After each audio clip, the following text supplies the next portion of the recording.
Baik, sudah jam 6:10. Kita buka kegiatan kita pada malam hari ini dengan berdoa bersama.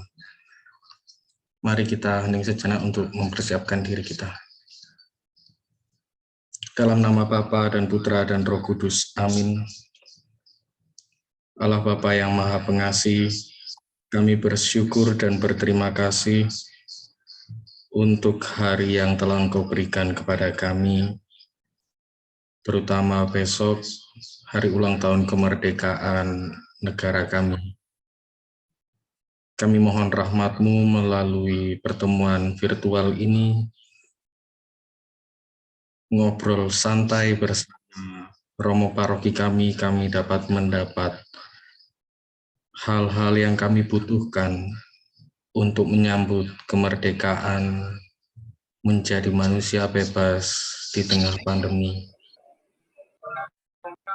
Kami mohon Roh Kudus-Mu untuk mendampingi kami, supaya kami dapat mendengar dan melakukan apa yang menjadi kehendak-Mu. Doa ini kami serahkan ke dalam tangan-Mu demi Kristus Tuhan dan pengantara kami. Amin.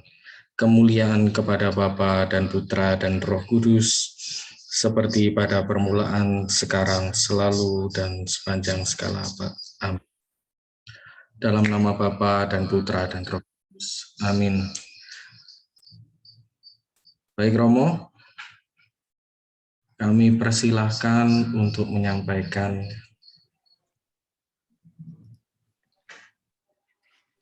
Baik, selamat sore dan berkah dalam.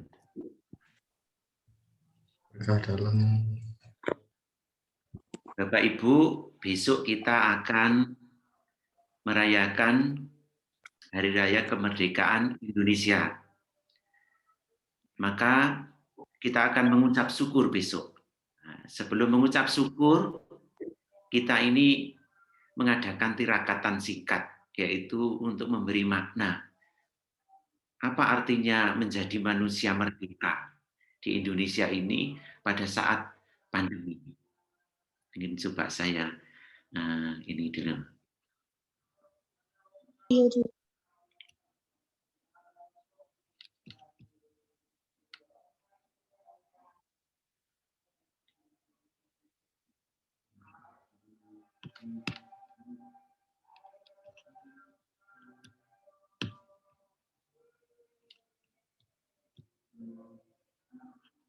Ya.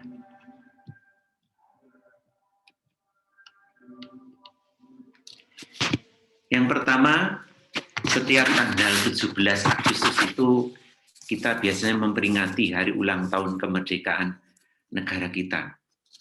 Biasanya peringatan kita ini memang dengan perayaan yang sangat meriah. Ya, termasuk kita orang Katolik ini juga merayakannya. Entah itu di masyarakat maupun di gereja.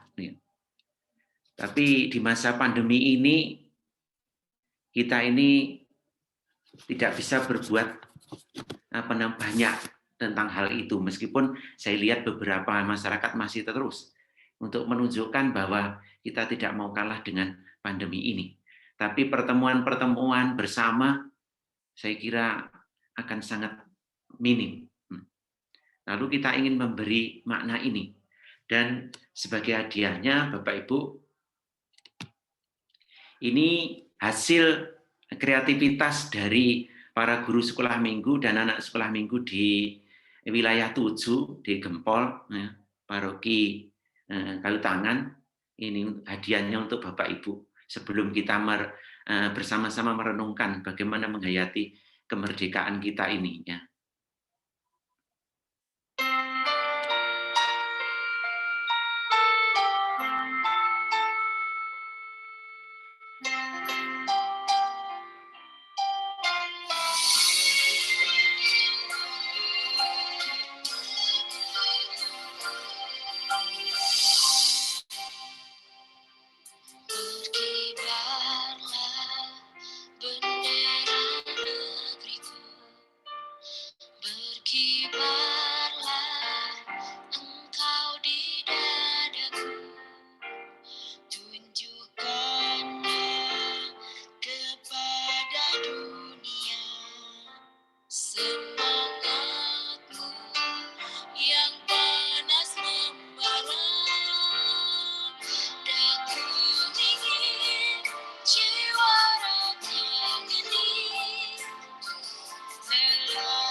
Bapak Ibu, itu hadiah dari anak-anak sekolah minggu kita dan para pembimbingnya untuk hari ulang tahun Republik Indonesia yang ke-76 yang bisa kita nikmati.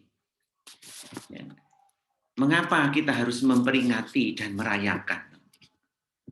Karena hari kemerdekaan itu adalah hari kebebasan. Ya. Bangsa kita untuk menentukan dan membentuk arah kehidupan bangsa kita secara mandiri, tanpa harus didikte dengan pemerintahan bangsa lain. Sekarang bagaimana kita memperingati dan merayakan hari ulang tahun Republik Indonesia ini ke-76 ini? Terutama di masa pandemi ini. Masa pandemi sama dengan masa pembatasan. Sebab masa pembatasan ini adalah jalan dan cara untuk menyelamatkan hidup kita. Saat ini tidak ada jalan lain. Jadi kita tidak bisa memilih.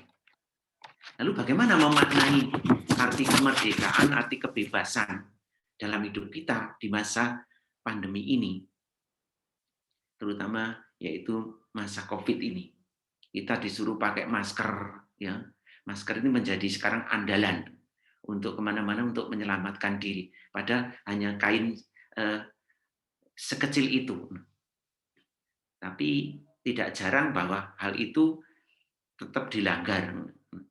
Tapi inilah memang untuk menunjukkan bahwa di satu sisi memang ada kerinduan untuk diselamatkan, tapi di sisi lain ada merasa bahwa kebebasannya, kemerdekaannya itu dibatasi. Nah, sekarang bagaimana membatasi ini? Ya? Ini makanya dulu itu bisa seperti ini, ya. Lomba-lomba, ya, upacara-upacara. Tapi sekarang justru di masa pandemi ini presiden kita ini malah memakai pakaian yang di mana bangsa kita ini bangsa yang dianggap terasing gitu ya. Tetapi justru itu ditunjukkan justru di tempat itu malah rasanya bebas COVID malah. Kenapa bebas COVID? Ternyata ada memang hal-hal unsur-unsur yang kekuatan mereka, yaitu mereka sangat patuh dengan pimpinannya, sangat patuh dengan peraturan. Lalu sangat patuh dengan kebersamaan. Jadi untuk memikirkan keselamatan orang lain itu begitu besar. Nah, sementara kita yang dianggap orang kota, ya, seringkali justru sebaliknya. Ya, kita enggak hanya memikirkan keselamatan kita sendiri, kenyamanan kita sendiri, keamanan kita sendiri, tetapi lupa untuk memberi kenyamanan, keamanan, keselamatan kepada orang lain. Nah, ini. Maka yang perlu dipikirkan ketika masa pandemi ini tidak hanya keselamatan kita sendiri. Kalau kita hanya memikirkan keselamatan kita sendiri, ya kita nggak akan selamat. Rupanya harus saling menjaga. Jadi keselamatan dijaga bersama-sama. Jadi sebenarnya pandemi ini mempersatukan kita, mempersekutukan kita. Ayo bersama-sama, nggak bisa kamu sendiri-sendiri. Entah itu pribadi-pribadi, kelompok-kelompok gitu ya. Masih sedikit saja kelompok yang tidak bisa bersama, maka pandemi ini makin lama, tidak akan makin punah, tapi makin subur. Nah, kalau kita berbicara tentang kemerdekaan, merdeka berarti kita berbicara tentang kebebasan. Jadi di Indonesia ini ada satu film judulnya Bebas.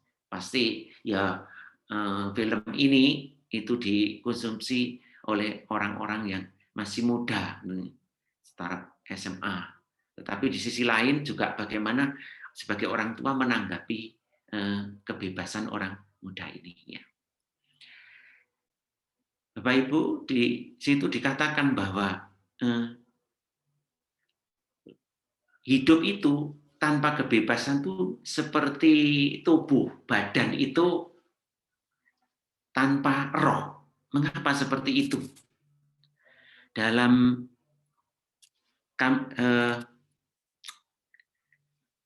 panduan ya, buku orang Katolik Katekismus Gereja Katolik nomor 1731 itu dikatakan begini.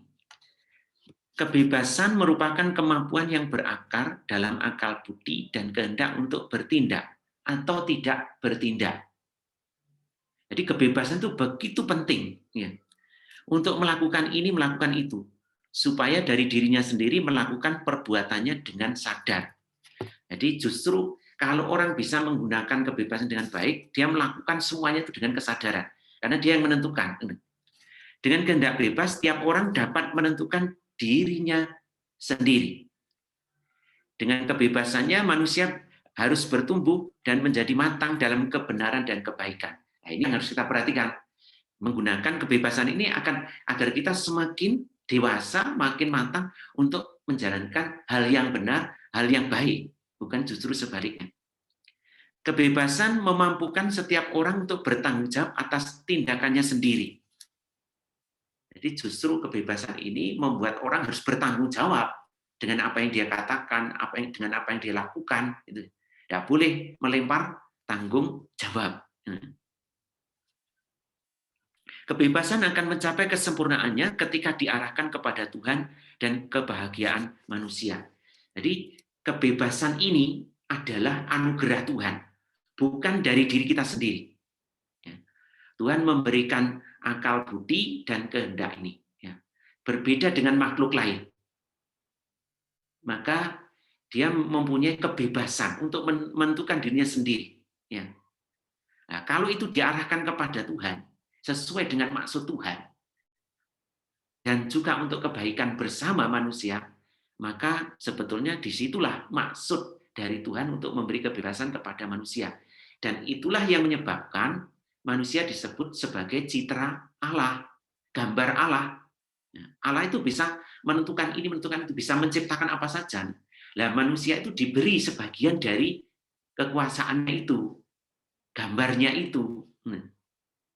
Maka dia punya kebebasan, justru di situ letaknya. Nah, ini pentingnya kebebasan di situ. Jadi Khalil Gibran itu mengatakan, kalau hidup itu tanpa kebebasan, maka seperti tubuh tanpa roh, ya kayak roh, seperti robot begitu. Lalu orang lain yang menentukan itu, dan dia tidak perlu bertanggung jawab. Makhluk-makhluk lain tidak diberi anugerah hal seperti itu. Maka kebebasan ini adalah hal yang sangat luar biasa. Anugerah dari Tuhan. Cuma yang harus kita perhatikan, bahwa kebebasan hidup kita ini akan berhadapan dengan namanya aturan. Namanya, Bapak Ibu, kebebasan manusia itu terbatas. Kebebasannya dibatasi oleh apa? Dibatasi oleh hak dan kewajiban orang lain. Penyalahgunaan kebebasan itu akan menimbulkan malapetaka bagi orang lain maupun bagi dirinya sendiri. Nah, maka seperti ini, kita masih ingat bagaimana manusia pertama, Adam dan Hawa itu ya justru menyalahgunakan kebebasan itu. Sudah diberitahukan ya bahwa boleh tanaman apa saja, makanan apa saja yang di Taman Firdaus boleh dimakan. Hanya satu yang ini. Tapi rupanya manusia itu justru penasaran dengan hal itu. Dia melanggar, maka jatuh dalam dosa. Dan dosa itu justru yang membatasi kebebasan manusia itu sendiri.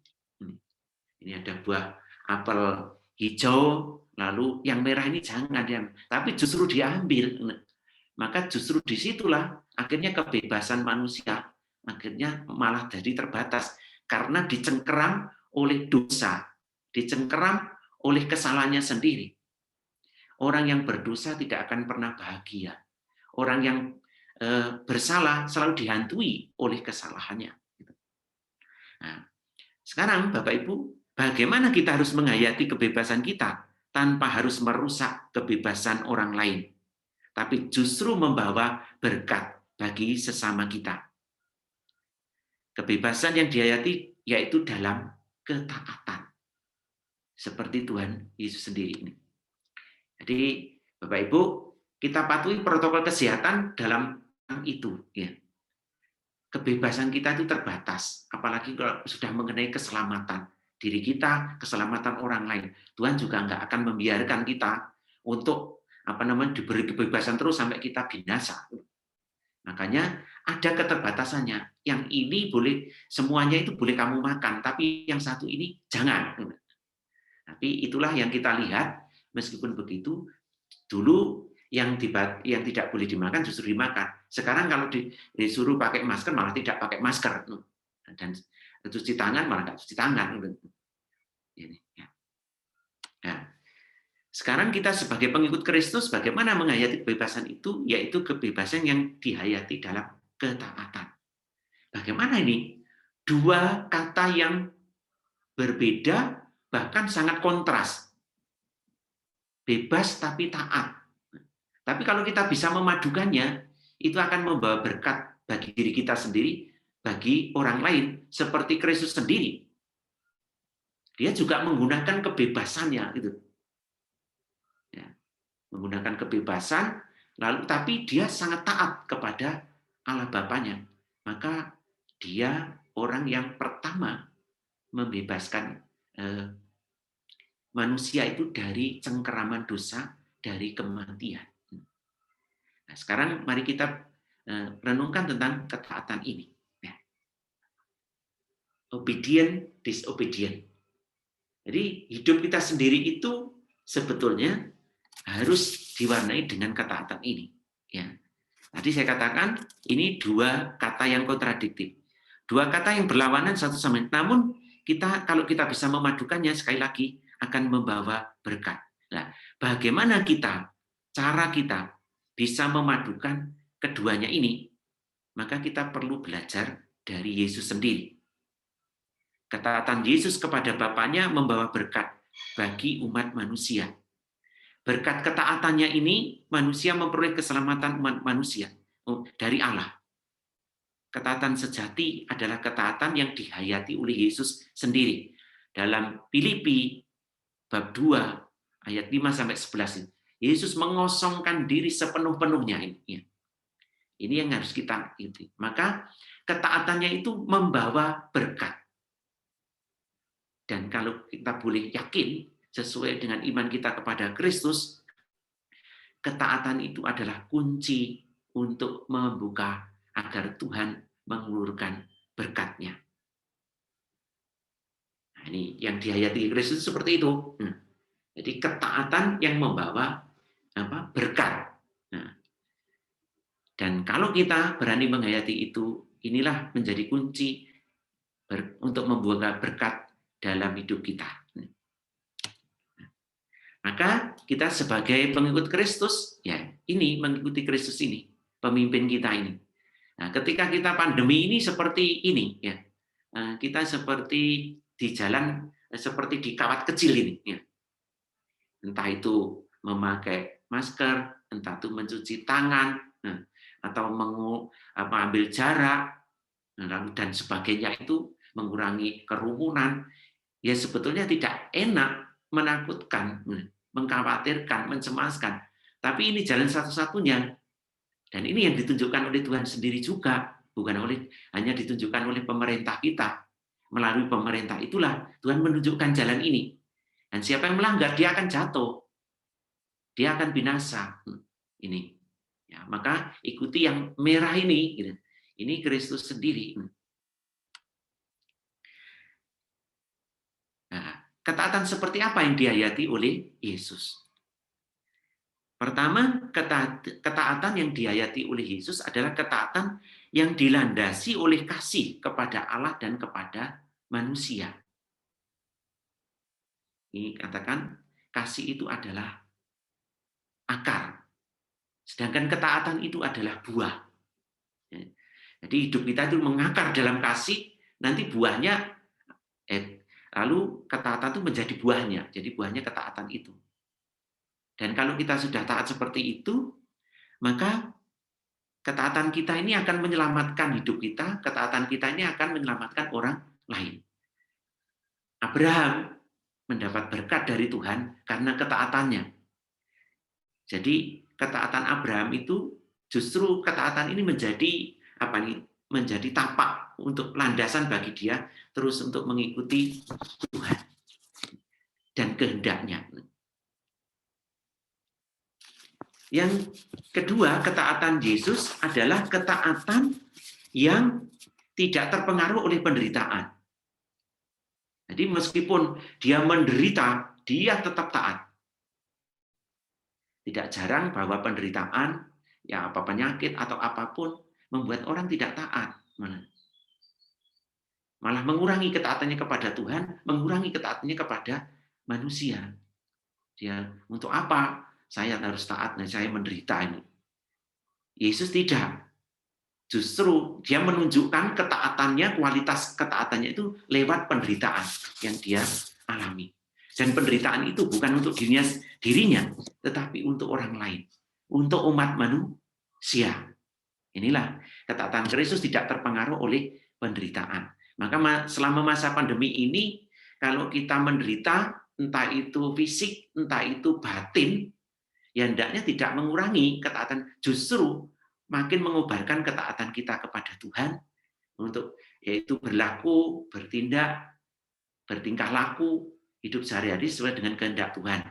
Dan juga sesuai dengan aturan-aturan yang ada agar cepat kita ini mengalami penyembuhan, agar kita cepat juga bebas dari pandemi ini. Nah, maka penderitaan, pengalaman tidak enak, ya mungkin kalau nggak kumpul dengan teman-teman rasanya nggak enak, tapi itu semua untuk mentaati itu agar membawa berkat. Nggak bisa kumpul dengan teman-teman, nggak bisa ngopi, gitu ya. Lalu nggak bisa mengunjungi tetangga kadang-kala, gitu. Nggak bisa kumpul di lingkungan, nggak bisa misa di gereja. Ini pengalaman-pengalaman tidak enak. Jadi kalau kan Romo kan tetap misa, ya misa sendiri dengan misa bersama umat itu berbeda. Jadi kalau Bapak Ibu kangen dengan paroki, saya juga lebih kangen lagi. Kalau Bapak Ibu kangen dengan saya juga lebih kangen. Lalu yang ketiga, ketaatan Kristus itu ketaatan yang tidak berubah karena ketidaksetiaan manusia. 12 orang yang dipilih oleh Yesus itu, apa yang terjadi ketika dia menderita di kayu salib? Apa yang terjadi ketika dia di Taman Getsemani? Diminta untuk melek. Tidak tidur, tapi tambah tidur malah. Dan ketika Yesus disalib, mereka tidak ada semuanya. Hanya perempuan-perempuan dan hanya satu murid, yaitu murid yang dikasih. Tetapi ketidaksetiaan seperti itu tidak mengurangi Yesus untuk tetap taat. Karena taat itu akan membuahkan keselamatan. Bahkan ketidaksetiaan Yudas pun juga tidak mengurangi semangat Yesus untuk mewujudkan yaitu tugasnya di dunia ini, tetap taat kepada Bapa. Karena ketidaktaatan yang pertama oleh Adam dan Hawa harus dibayar dengan ketaatannya sampai di kayu salib. Ini ciri dari ketaatan Yesus. Yang keempat, ketaatan Yesus yaitu ketaatan yang tidak berhenti karena penolakan.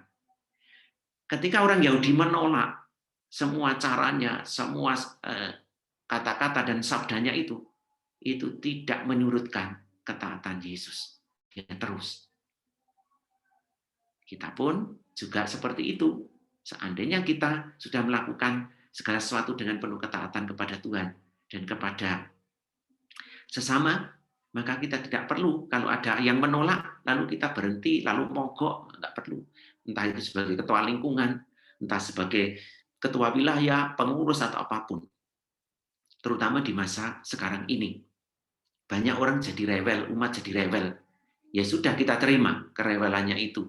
Dan kita tetap taat untuk menjalankan tugas pelayanan kita. Lalu yang kelima, ketaatan Yesus adalah ketaatan yang sampai mati. Tidak hanya setengah mati.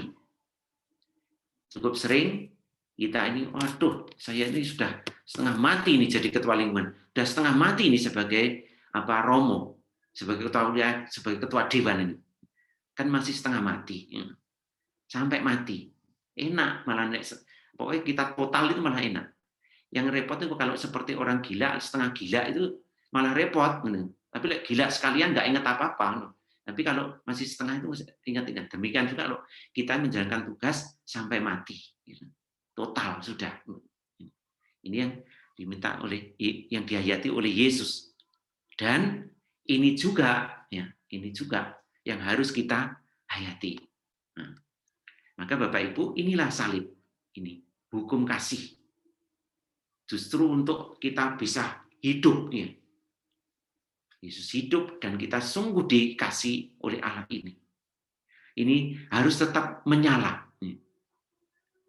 Oil ini, obedient in love. Jadi, ketaatan dalam kasih akan benar-benar membawa berkat bagi kita semua.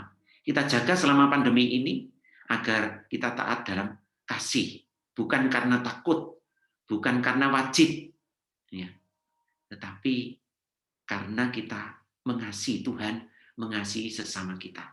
Kalau kita menggunakan masker, mencuci tangan, itu dalam kerangka kita itu mewujudkan hukum kasih itu. Dan kasih kita ini kita wujudkan dengan cara itu, agar kita tidak menjadi penular bagi mereka yang masih sehat. Maka kita dalam kerangka mengasihi sesama itu. Nah, maka dalam ketaatan itu juga dituntut taat dan setia sampai akhir, seperti Yesus tadi. Ya. Kalau itu sungguh dijalani, maka akan benar-benar membawa berkat, terutama untuk bangsa kita ini. Jadi justru kita, umat Katolik ini, apa yang bisa kita buat? Yaitu dengan mentaati apa yang sudah digariskan oleh pemerintah, terutama untuk untuk menyelamatkan bangsa kita ini, membebaskan dari pandemi virus corona ini. Kita tidak usah terlalu ribut, ya bertanya boleh, mempertanyakan boleh, tetapi tidak usah ribut. Pasti pemimpin-pemimpin kita ini juga memikirkan hal yang terbaik untuk kita semua, maka kita tidak perlu meragukan dengan hal itu. Tuhan pasti menjamah mereka, Tuhan pasti akan mengulurkan tangannya melalui tangan-tangan mereka. Maka ketaatan itu adalah ibu dari kesuksesan dan juga pendamping setia dari keamanan. Jadi justru orang yang taat itu bisa menjadi sukses. Dengan kata lain, kalau orang ingin sukses, maka harus taat. Katakanlah seperti atlet kita yang menang di Tokyo itu, Grisia dengan Apri ini, ya itu ya kita tinggal menikmati, tapi mereka prosesnya begitu luar biasa latihannya itu sampai seharian, ya tak kenal lelah seperti itu sampai membuat hasil itu karena taat kepada pelatihnya, taat kepada apa yang digariskan itu, dan akhirnya mencapai kemenangan. Maka kita harus mengekspresikan iman kita ini dalam masa pandemi ini dalam ketaatan. Dan Tuhan akan memberkati mereka yang taat seperti Abraham. Memberkati orang yang taat seperti Yesus sendiri sampai mati. Kita tidak hanya diutus untuk menyelamatkan diri kita sendiri, tapi kita diminta untuk menyelamatkan orang lain juga.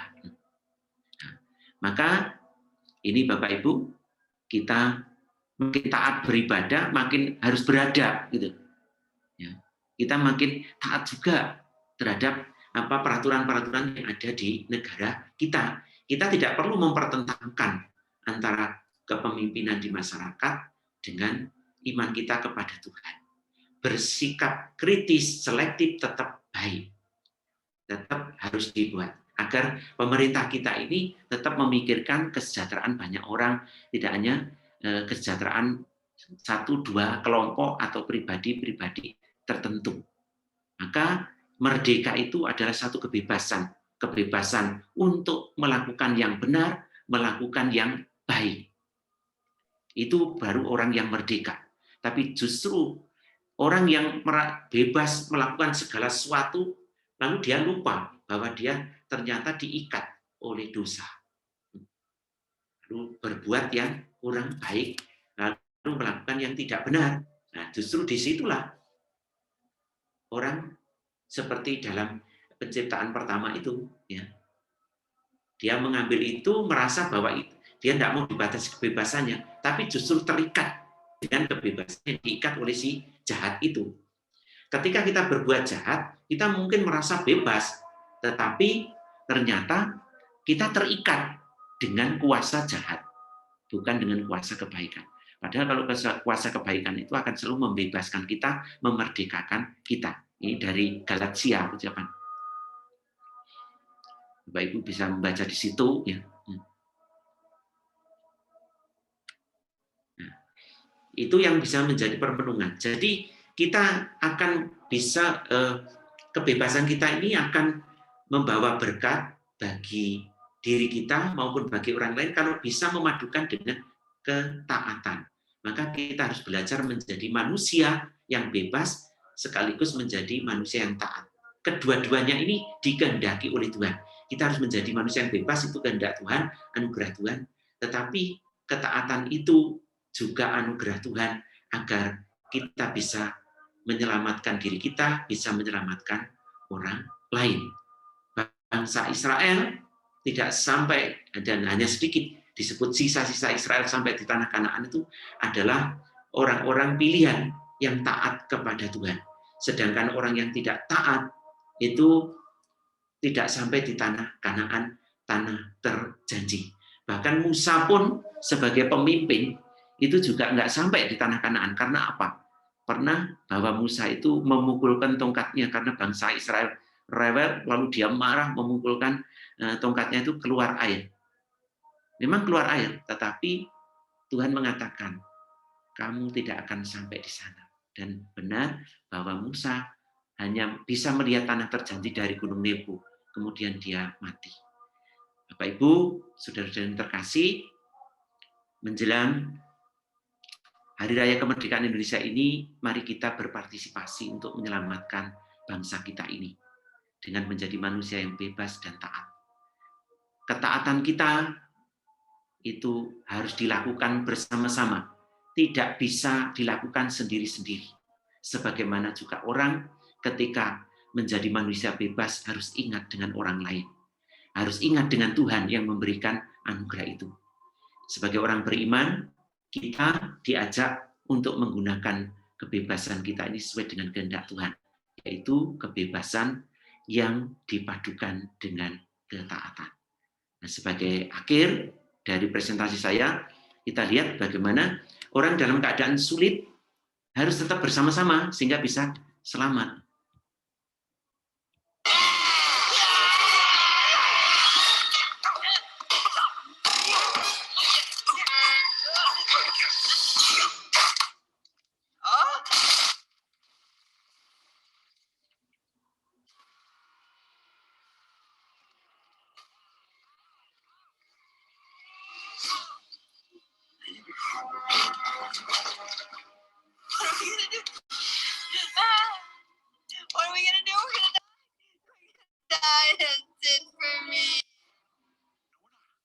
Calm down. I have an idea. Give me your arm. The other one. When I say go, push against my back, and we'll walk up the hill. Ready? Go. You did that on purpose. I didn't. Now we're going to have to work together to get out of this, so follow my lead. Ready? Right foot. You're right or mine? I don't care. Mine. Well, why yours? Okay, you're right. Ready? Okay, got it. Okay.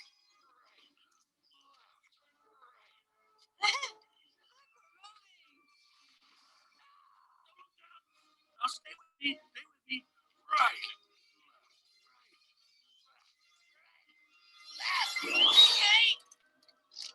Now, what? Genius. Working on it. Okay. Here's the deal. Stretch out your neck, and I'll grab the rope. How do I know you won't let me fall after you grab the rope? You're just gonna have to trust me. You know, it's a good thing you're not a big fat guy, or this would be really difficult.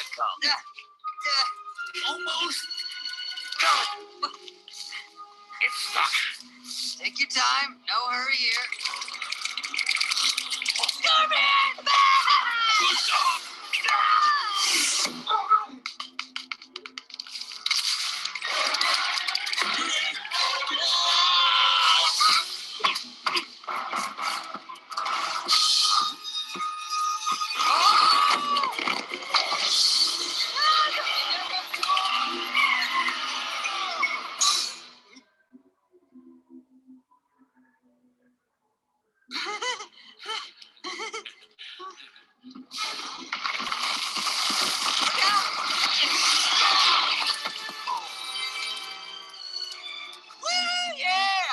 Look at me in my bad self. I snatched you right out of the air. Oh, I'm a crumbly canyon wall, and I'm taking you with me. Well, not today, pal. You just saved my life. Huh? So? I knew it. Knew what? That there is some good in you. Demikian Bapak Ibu yang bisa saya berikan. Mudah-mudahan ini bisa menjadi bahan permenungan kita malam hari ini untuk menyambut Hari Kemerdekaan besok pagi sampai malam. Silakan, Buder, itu yang bisa saya sampaikan. Nah, tadi filmnya bagus sekali tuh. Yang terakhir apalagi? Bapak Ibu yang terkasih, kalau mau bertanya silahkan dituliskan. Sekarang akan saya buka sesi pertanyaan. Bapak Ibu yang mau menanyakan silahkan diketik di kolom chat. Mungkin ada pertanyaan 2 atau 3 pertanyaan bisa kita jawab malam ini mengenai bagaimana sih aplikasi atau apapun yang menjadi pertanyaan, mungkin ada dari materi kurang mengerti, silahkan diketik di kolom chat.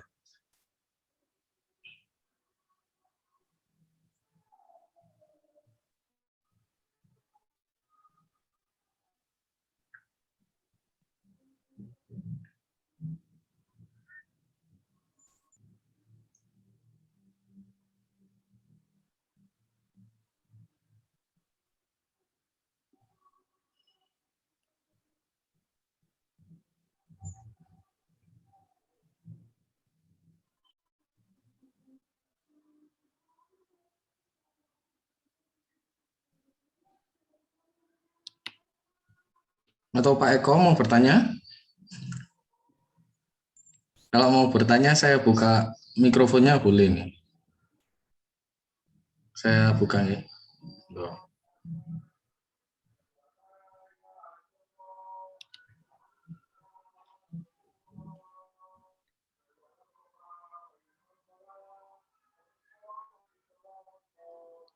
Mungkin kalau nggak bertanya suruh nanggapi, nggak apa-apa. Nah, enggak.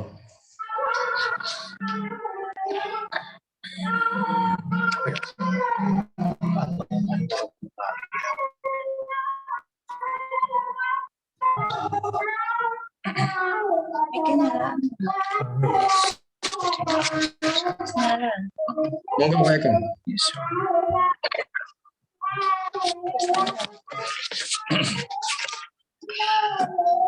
Baik, selamat malam Romo, Bude, dan Bapak Ibu sekalian.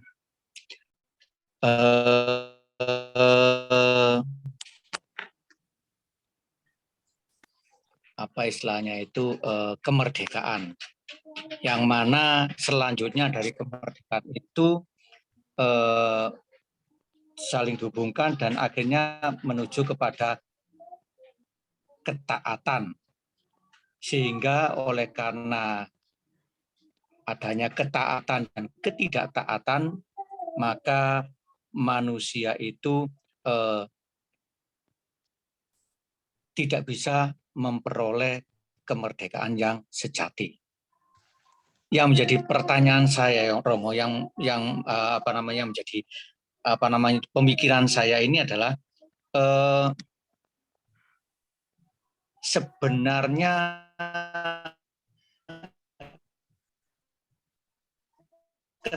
ketaatan kita ini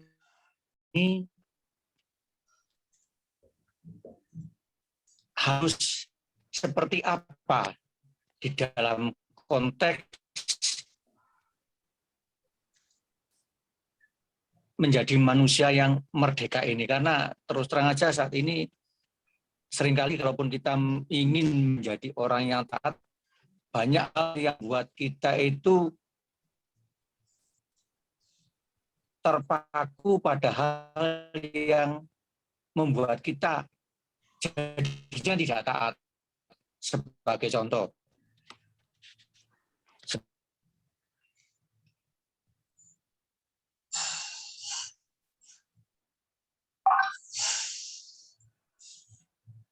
Putus-putus nggak?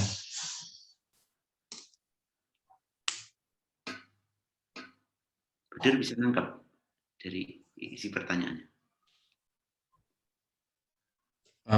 Belum, karena putus ini. Putus ya. Jadi mungkin pertanyaannya kurang lebih itu tadi begini, Romo. Bagaimana hubungan kemerdekaan manusia merdeka itu tadi dengan manusia yang taat, sehingga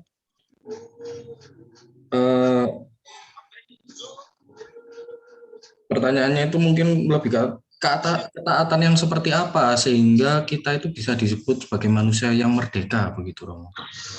Ya, baik.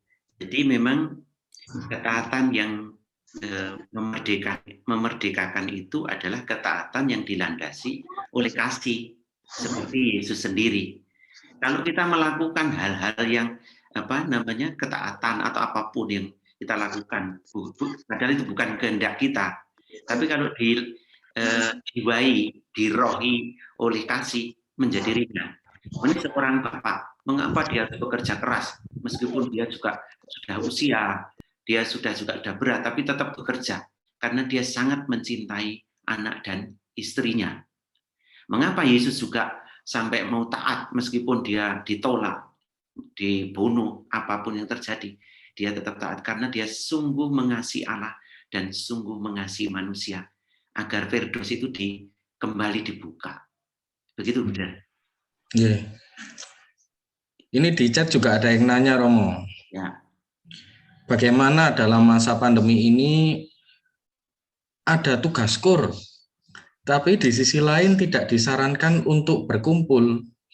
Padahal kalau tugas kur harus latihan bersama untuk persiapan. Ya, yang pertama saya menyarankan memang tidak latihan. Ya. Nah, itu pertama, dipegang dulu, tidak latihan.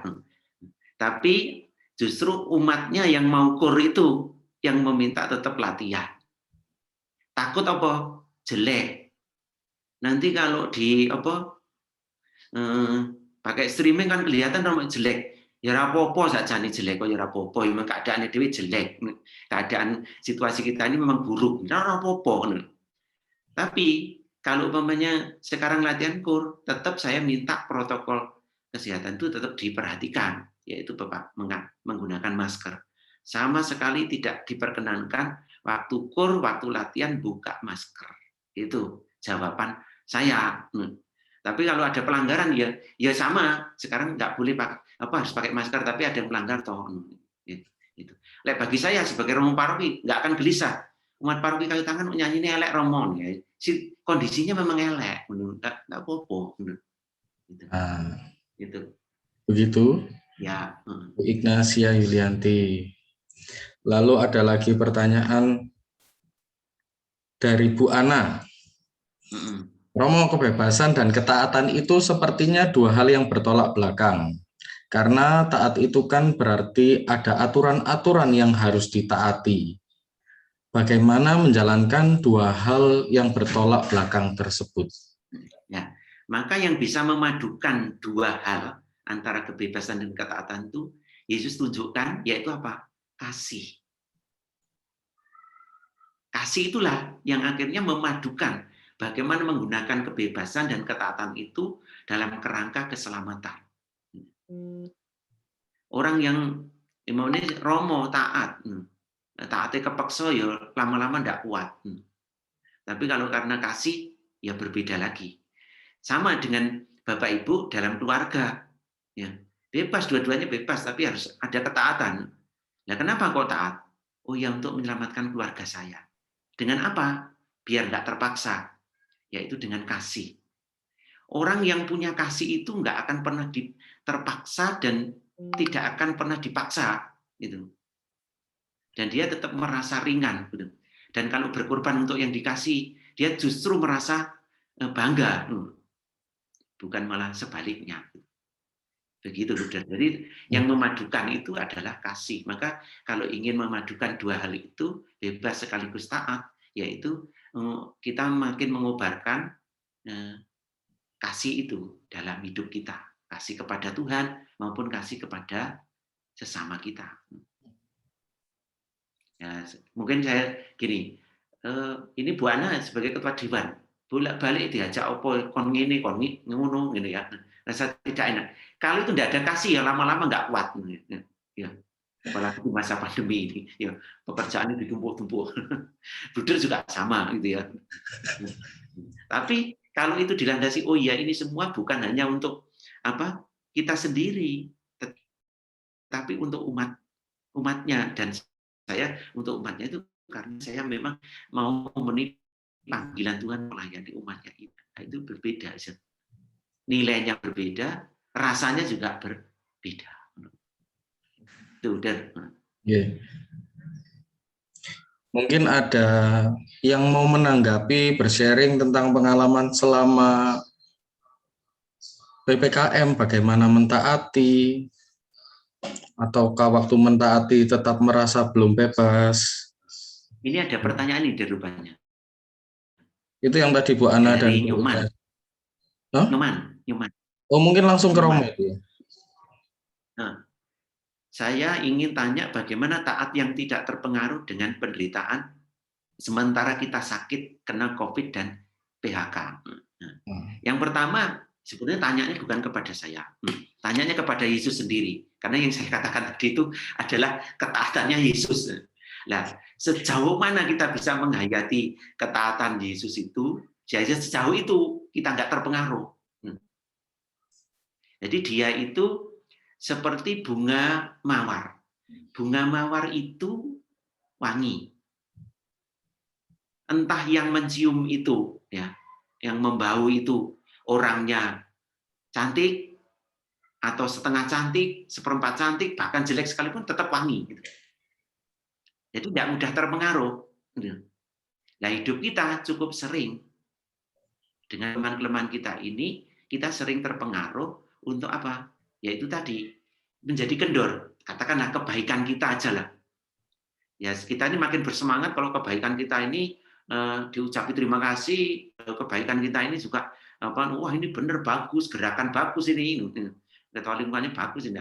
Tapi kalau pas nggak ada yang mengapresiasi, meneguhkan, apakah kita juga tetap tidak terpengaruh? Gitu. Kita melayani dengan baik sebagai ketua lingkungan, tapi setelah dapatkan penolakan atau ada yang ngerasani, apa kita tetap melayani seperti itu? Nah, ini yang saya sebut memang ya ketaatan yang istilahnya sampai tidak hanya ketaatan kepada manusia, tapi ketaatan kepada Tuhan sendiri yang dia alami bahwa Allah itu lebih dulu mengasihi saya. Maka kasihnya orang lain, tindakannya orang lain tidak pernah mempengaruhi dia. Dan memang untuk hidup seperti ini tidak gampang, tidak mudah, prosesnya panjang. Pandemi ini justru melatih itu. Bagaimana pada waktu mengalami sakit, kita sendirian, itu tetap mengalami Tuhan. Karena orang lain nggak bisa menemani kita. Nah, sekarang yang bisa menemani siapa? Hanya Tuhan. Nah, ketika kita merasa ditemani atau tidak, sangat dipengaruhi oleh iman kita kepada Tuhan itu. Jadi saya banyak mendengarkan dari orang-orang yang terpapar itu, pokoknya dia merasa sendirian, apalagi dibawa ke rumah sakit, bukan malah terhibur, nanti cepat sembuh, tapi dia makin drop. Tapi hanya satu yang membuat dia kekuatan.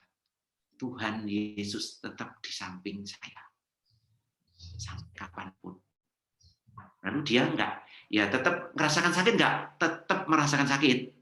Jangan dikatakan setelah beriman seperti itu lalu sakitnya hilang. Dia tetap, tapi dia tetap, Tuhan Yesus tetap berada di samping saya. Lalu dia dapatkan kekuatan sampai dia mengalami kesembuhan itu. Maka yang paling penting di masa pandemi ini bahwa kita menyalakan terus iman kita ini kepada Yesus.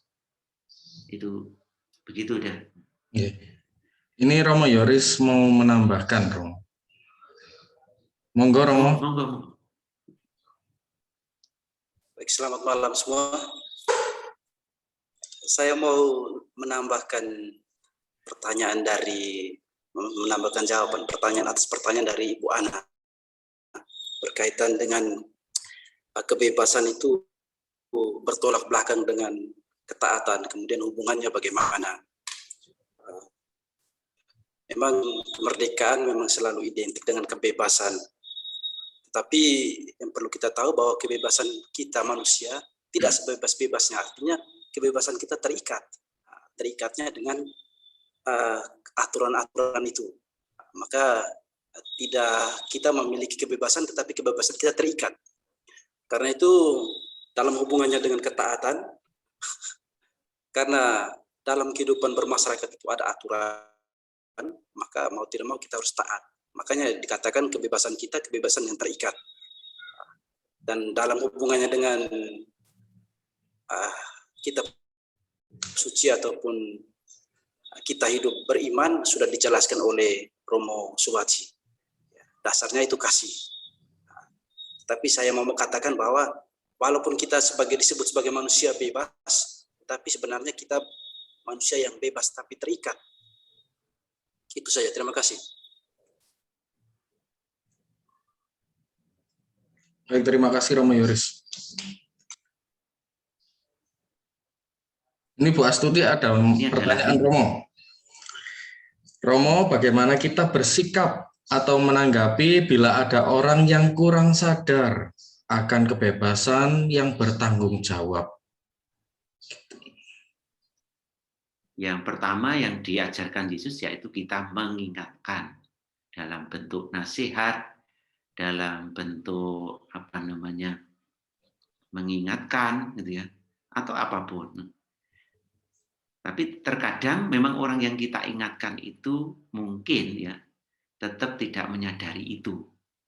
Maka kalau sudah seperti itu, paling tidak kita tidak mengikuti apa yang dia lakukan. Itu sudah sangat baik. Kalau kita terus menyadarkan. Ya. Di satu sisi kita nggak intinya nggak bosan-bosannya mengingatkan. Tapi di sisi lain, jangan sampai kita terpengaruh dengan ketidaktaatannya itu. Atau menggunakan kebebasannya dengan sama maunya itu. Nah, memang orang seringkali ngomong bebas itu bebas dari apa yang di luar dirinya. Ya. Yang membuat tidak bebas selalu yaitu orang di situasi atau orang lain yang membuat tidak bebas, aturan atau apa. Sebetulnya manusia menjadi tidak bebas juga karena dari dirinya sendiri. Nafsu-nafsunya, keinginannya yang tidak terkendali. Gitu ya. Nafsu itu makin diberi makin lapar, makin haus. Nah, di situ orang sebenarnya dia tidak bebas dari dirinya sendiri, bukan dari orang lain. Jadi kalau orang terjajah dengan keinginannya, dengan nafsunya, ya dia tidak bebas. Tapi kerap kali menuduh yang membuat dia tidak bebas itu, yaitu dari orang lain atau dari luar dirinya. Itu dan.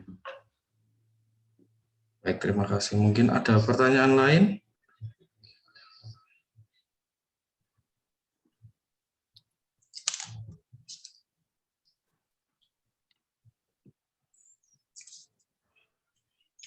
Artinya mungkin kalau dari saya, kita itu perlu meneladan ketaatan Yesus, Romo, dalam kerangka kasih, supaya menjadi pribadi yang bebas, bahkan membebaskan orang lain.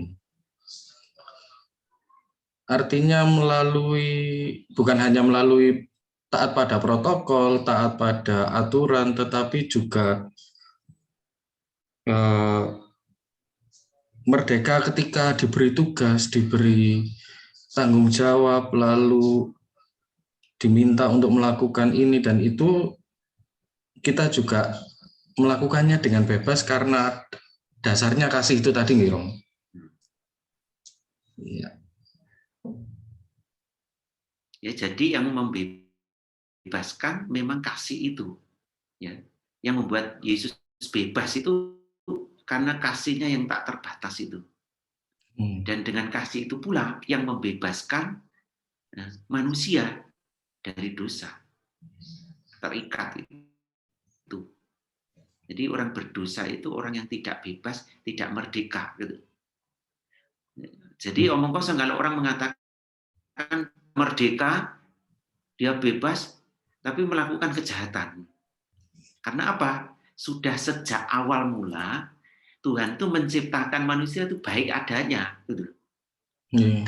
Jadi mesti berbuat baik kalau jadi manusia. Berarti kalau tidak baik itu dia terikat dengan sesuatu, tidak merdeka. Dan orang yang benar-benar merdeka melakukan kebaikan, yaitu kalau orang punya kasih itu seperti Allah sendiri.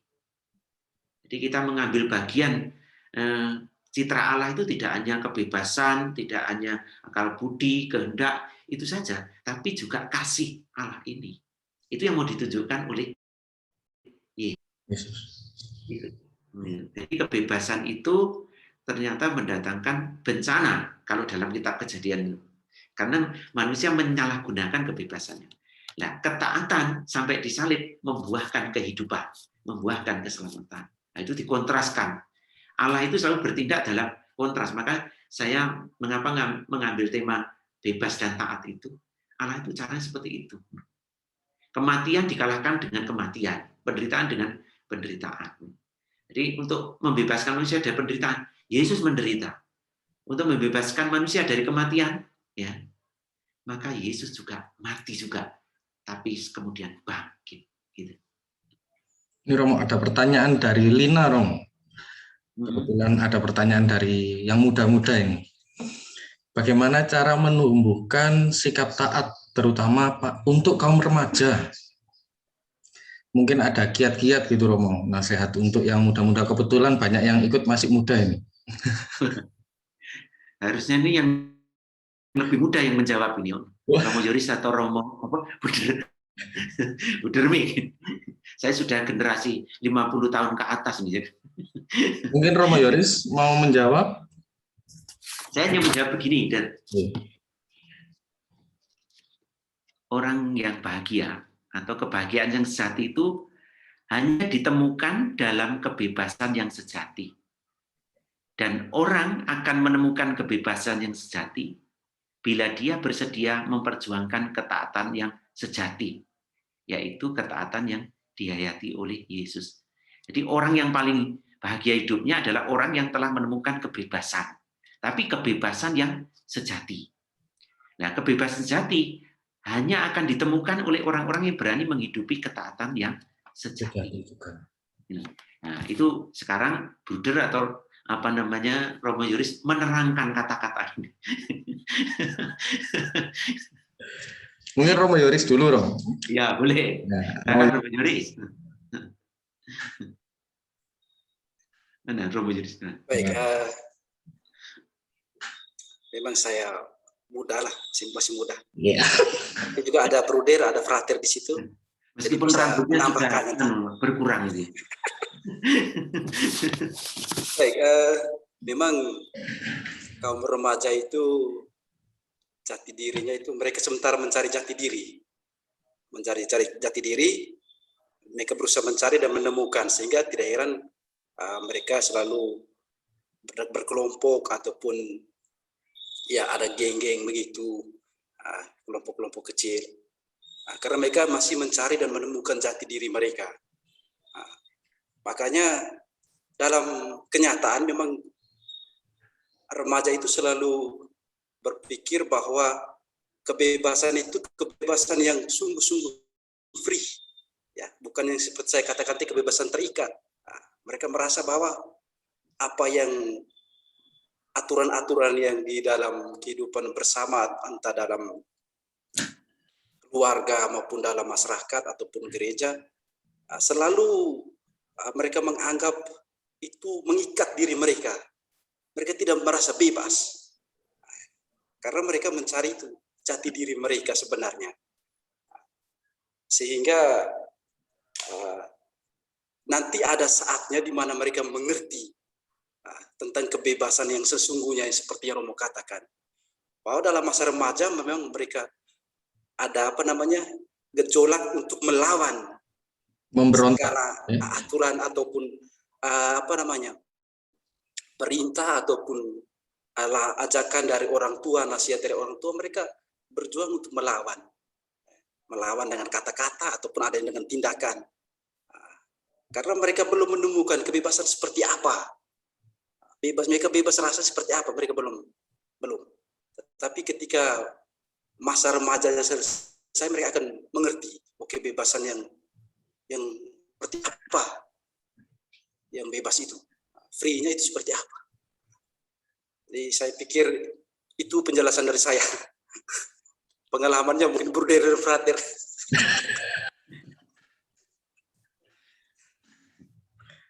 Sekarang Buder nih, yang lebih muda lagi.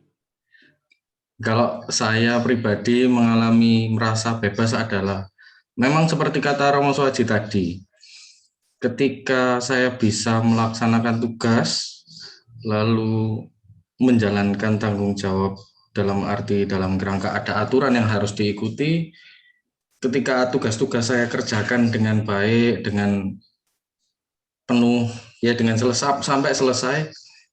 Begitu selesai, saya pribadi merasa bebas, Romo. Jadi ada kelegaan yang saya dapatkan ketika aturan-aturan bisa saya ikuti dengan baik. Nah, mungkin itu yang tadi saya langsung oh iya, gitu. Pengalaman saya pribadi seperti itu, ketika saya bisa mengerjakan tugas saya selesai, ya saya merasa tidak lagi ada tekanan, tidak merasa dipaksa begitu. Nah, mungkin untuk teman-teman muda ya begitu. Ketika ada aturan, ada tugas, ada tanggung jawab yang harus dikerjakan, ya dikerjakan dengan penuh tanggung jawab, lalu nanti akan merasakan bagaimana kebebasan itu ketika tugas-tugasnya bisa dikerjakan dengan baik, yaitu kebebasan yang sejati nanti yang dirasakan. Begitu kalau dari saya. Mungkin dari Saudara Yohanes Victor. Saya menambahkan begini, Der. Jadi kalau masa muda itu, ini bisa salah saya, apalagi kan orang muda sekarang. Dulu waktu saya waktu muda itu, yang dikejar itu kebebasan, bebas dari. Tapi belum dilengkapi dengan bebas dari ini untuk apa? Oh iya. Nah, makin dewasa, orang akan mulai menemukan saya bebas dari ini biar saya bisa, tujuannya itu jelas, tidak hanya pokok yang penting bebas. Jadi umpamanya pagi hari nggak boleh main game, gitu ya. Kita seperti dikekang kebebasan kita nih, tapi kita nggak pernah tahu mengapa orang tua melarang itu, nih. Ya. Untuk apa? Untuk mengerjakan hal yang seperti nanti main gamenya jam berapa yang sudah agak longgar, yang tepat. Jadi penting bahwa dalam menggunakan kebebasan itu kita minta bebas dari apa, terus untuk apa, gitu. Jangan hanya bebas dari. Itu aja. Mungkin pertanyaan terakhir ini, Romo. Ya. Bagaimana kalau ada umat yang menjadikan masa pandemi sebagai alasan untuk tidak melaksanakan tugas gereja? Bagaimana itu, Romo? Kira-kira bagaimana menanggapi atau melihat umat yang seperti ini? Menurut Romo bagaimana? Saya itu begini, saya tidak mau menilai, ya, dalam keadaan sulit seperti sekarang tidak mau menilai umat yang begitu, ya. Tapi bagi saya begini, justru di masa sulit sekarang ini kita akan bisa melihat dengan baik kualitas hidup iman kita, kualitas hidup menggereja kita seperti apa. Itu bertanya pada diri kita sendiri. Tidak perlu kita mempertanyakan apa yang dibuat oleh orang lain, sehingga kita tidak mengadili mereka. Bisa jadi mereka memang tidak mau dalam keadaan tidak baik, itu juga bisa, ya. Kita nggak bisa. Atau memang kalau mereka masih rasa malas, biarlah itu Tuhan sendiri yang mengadili itu, menilai itu, tapi bukan kita. Tapi kita bisa memahami itu. Memang bahwa situasi pandemi ini akan bisa mengendorkan semangat kita hidup menggereja. Tapi saya percaya bahwa kita semua masih mengobarkan semangat itu. Tapi kita tidak perlu menilai dulu tentang orang lain dalam keadaan sulit. Mungkin pada keadaan tidak sesulit ini kita bisa menilai seperti itu. Lalu yang kedua, ada pertanyaan juga, bagaimana menghadapi rasa takut ketika pandemi ini, baik karena penyakit, baik karena persoalan ekonomi. Mungkin kita tetap setia dengan iman kita, yaitu ketika Yesus bersabda, jangan takut. Ketika para murid naik perahu, setelah itu digoncang, Yesus tidur dan dibangunkan, jangan takut. Dan hebatnya kitab Perjanjian Baru itu dimulai, yaitu Maria itu selalu jangan takut. Maria. Nanti malaikat menemui lagi, yaitu para gembala, jangan takut. Terus, jadi kata-kata takut itu sebetulnya banyak dalam kitab suci. Dan rasa takut itu harus dipadamkan dengan apa? Yaitu kesetiaan Tuhan terhadap kita yang nggak pernah kendor sampai kapanpun. Maka Tuhan Yesus katakan, jangan takut, aku ini. Mungkin baik kalau untuk menenangkan diri kita itu, doanya yang pendek-pendek saja. Yaitu dengan cara dengarkan apa yang dikatakan Yesus. Jangan takut, aku di sini. Jangan takut, aku di sini. Itu bisa menjadi bahan meditasi kita, bahan untuk doa-doa kita. Biar kita tetap sadar Tuhan Yesus ada. Dan nanti Tuhan akan pasti mengulurkan tangannya seperti dia mengulurkan tangan kepada para murid tepat pada waktunya. Mungkin tidak terlalu cepat, tetapi tidak akan pernah terlambat untuk mengulurkan tangannya. Tuhan pasti lebih tahu daripada diri kita sendiri. Itu, Der. Terima kasih. Terima kasih, Romo. Begitu, Bapak Ibu. Pada malam hari ini kita belajar banyak sekali mengenai bagaimana kita menjadi pribadi yang taat sekaligus pribadi yang bebas. Supaya besok waktu merdeka itu nggak ngerti. Biasanya kan cuma merdeka, tapi pengennya bebas seenak-enaknya itu kan. Gitu. Jadi kita sebagai pribadi Kristiani, kita diharapkan menjadi pribadi yang taat seperti Yesus supaya menjadi pribadi yang bebas.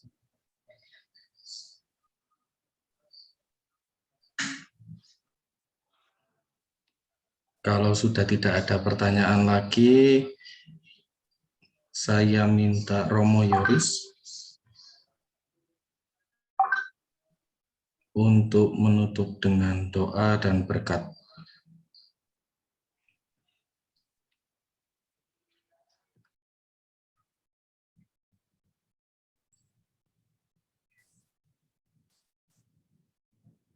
Mari kita berdoa dalam nama Bapa dan Putra dan Roh Kudus.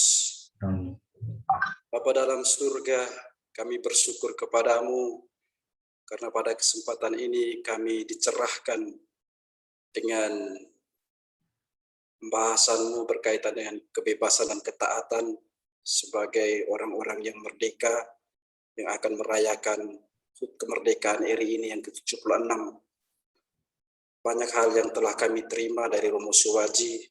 Semoga hal-hal yang baik dapat kami lakukan ataupun membantu kami untuk semakin hidup di dalam kasih dan semakin mencintai semua orang.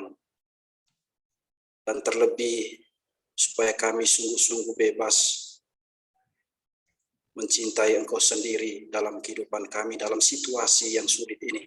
Karena itu ya Tuhan, kami menyerahkan seluruh diri kami. Tuhan bersamamu dan bersama rohmu. Semoga saudara sekalian, keluarga saudara, dan segala karya dan pelayanan saudara senantiasa diberkati oleh Allah yang Maha Kuasa, Bapa dan Putra dan Roh Kudus. Amin. Ya, terima kasih Bapak Ibu, terima kasih Romo, terima kasih Pak Tik. Wah, Pak Tik dengan Bu Indra barengan anaknya. Bu Rosi, Bu Astuti, minta tolong dibuka semua kameranya. Nah,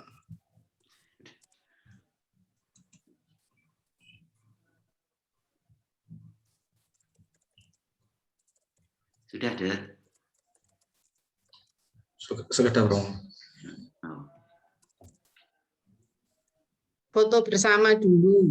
Oke. Foto bersama.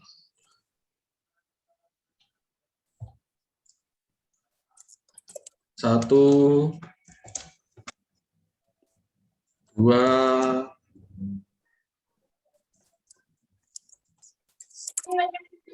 sebentar.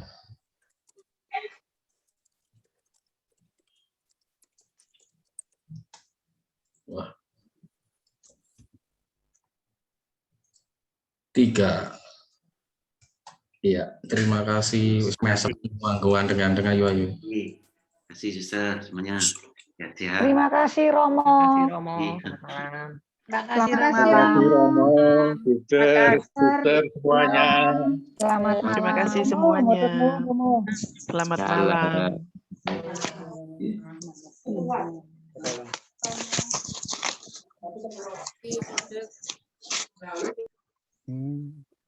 Well.